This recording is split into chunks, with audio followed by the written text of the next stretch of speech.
In the fall of 1987, local news channel WSB-TV2 of Atlanta, Georgia was attempting to fill a scheduling gap in their Sunday morning lineup. After a few solicitations by local business owners, they decided to allow the young Reverend Marley Sox to take the available hour block to do the religiously themed show. It premiered October 18th with little promotion. The show was standard religious fare and consisted of the Reverend sitting in a simple chair reading passages from the Bible to the camera and discussing their interpretation and significance to our modern day-to-day life. The show received a reasonable number of viewers and continued to be shown into early December. It was then that the studio began to receive extremely strange complaints from viewers of Words of Light with Reverend Marley Sox. The calls were from women, and women only, who vaguely referred to uncomfortable feelings they had at very specific intervals during the program. They described feelings of nausea, back pain, dizziness, and blurred vision. These callers, for no discernible reason, were convinced that it was the viewing of this program that was causing these symptoms.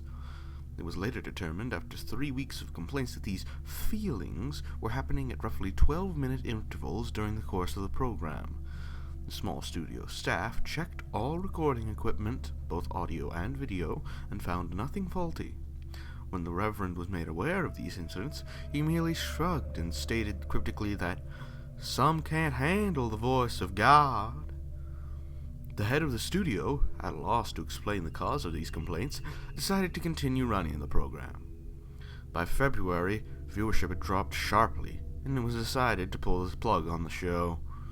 The studio head figured it would be more prudent to spend as much time as possible on the news story that had the other two local news networks abuzz: the miscarriage epidemic. Starting sometime in November, the number of healthy pregnant women miscarrying in the Atlanta metropolitan area had reached over 300. The CDC could find no discernible cause for this terrifying occurrence. The Reverend took the show's cancellation with what could be only described as abject indifference. When he informed, he made no protest, merely nodded, almost knowingly. He left the studio after the last episode was filmed without so much as a word, and dropped off the face of the earth. No one ever heard from him again, not his former congregation or any member of the church. The studio moved on, filling the slot with an infomercial, and continued to concentrate on the miscarriage story. A year and a half later, an intern at the WSB studios discovered the tapes of the Words of Light and began going through them in an attempt to find stock footage for an upcoming piece the station was doing on the impact religion had on the city. The Atlanta incident, as the miscarriage epidemic became known in medical journals, petered out 3 months after the studio canceled Reverend Sock's show, and had already begun to fade from the public consciences. As the intern went through the tapes, he accidentally made a disturbing discovery about the footage. While attempting to stop one recording at 10 minutes 45 seconds, he mistakenly jammed the fast-forward button down. While the footage whizzed by, he attempted to pry up the button with a screwdriver. Just as he succeeded, the tape stopped at 32 minutes 1 second. The intern actually fell out of his chair when he looked up at what was frozen on the screen. The image of a badly decomposed, severed head filling up the entire frame. After he collected himself, he moved the film back a few frames, then forward, and realized that his mind was not playing tricks on him. He began going through the rest of the recording and soon discovered that at exactly 12-minute intervals the image would appear for 1 frame. Thinking it's some practical joke being played on the new guy, he presented it to one of the film technicians, ready to be mocked. The technician was just as puzzled as him. No one had touched the footage since the cancellation of the show. After the studio had closed for the night, the intern convinced the tech to help him go through all the tapes of the Words of Light. They discovered that every single episode had this same horrifying anomaly. They also realized that as the show progressed, the image had become more disgusting, as maggots began to eat away at the loose flesh and pieces of hair and skin seemed to fall off exponentially. The tech made clear to the intern that what they were seeing was not technically possible.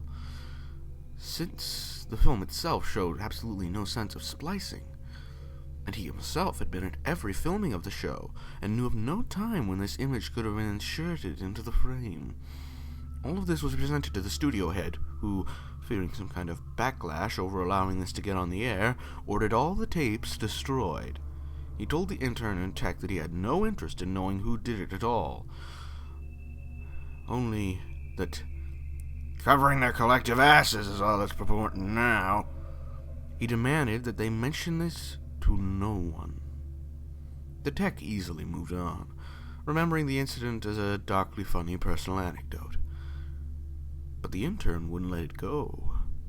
He made copies of as many tapes as he could before they were wiped, and took them to see if he could find anything else in them that might point to who did this, or why they would. A week later, he attempted to rope the tech into helping him again, saying that he believed he had discovered something even more disturbing than the images themselves. When the single frames were edited together in chronological order, the head's mouth appeared to be moving as if trying to form words. The tech, fearing for his job, told him to get rid of the copies and to not talk about it again. A week later, police responded to a 911 call made by an elderly woman in one of the Atlanta suburbs at dusk. She had heard horrible noises coming from her next-door neighbor's house where a young couple lived. She told the emergency responders that the wife was pregnant and that she was terrified that something had happened. When the officers arrived on the scene 20 minutes later, they found no lights on in the windows and the front door ajar. They moved in slowly and made their way into the living room. Inside, they found a young woman, dead, with her abdomen slashed open.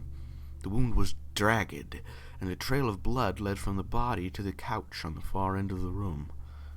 There sat her husband, the studio intern, naked, the corpse of his unborn child at his feet, dying. In his hand he held a rusty piece of metal siding he had used to gut his pregnant wife. The television was on, and playing an 18-second loop of silent footage of a decomposing head mouthing some unintelligible words. The story at the police precinct to this day goes that the intern kept saying under his breath, over and over again as they led him away, "The light of God calls them."